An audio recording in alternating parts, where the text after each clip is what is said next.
भारतातील पश्चिम बंगालमधील सुंदरबन टायगर रिझर्व हा भारतातील दुसऱ्या क्रमांकाचा सर्वात मोठा टायगर रिझर्व बनलाय। 19 ऑगस्ट 2025 ला NBWL अर्थात national board for wild life न पश्चिम बंगाल सरकारच्या 1044.68 चौरस किलोमीटर क्षेत्र विस्ताराच्या प्रस्तावाला मंजुरी दिल्याने हा बदल घडलाय। आजच्या व्हिडिओमध्ये याबद्दल महत्त्वाची माहिती जाणून घेऊया। नमस्कार, मी समृद्धी, इन्फिनिटी अकॅडमी या चॅनलमध्ये आपलं स्वागत।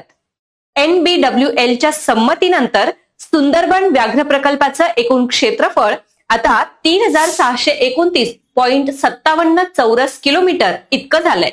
या बदलामुळे सुंदरबन थेट 7व्या क्रमांकावरून दुसऱ्या क्रमांकाचे टायगर रिझर्व बनलंय, तर 1 नंबरवर असणारा भारतातील सर्वात मोठा व्याघ्र प्रकल्प हा आंध्र प्रदेशमधील नागार्जुन सागर श्री शैल्यम व्याघ्र प्रकल्प आहे। याचं क्षेत्रफळ 3727 चौरस किलोमीटर इतका आहे। भारतात एकूण 58 व्याघ्र प्रकल्प आहेत आणि या सर्व ठिकाणी दर 4 वर्षांनी व्याघ्र गणना केली जाते। अशाच माहितीपूर्ण व्हिडिओसाठी इन्फिनिटी अकॅडमी या चॅनलला फॉलो करा, व्हिडिओला लाईक आणि शेअर करा। धन्यवाद।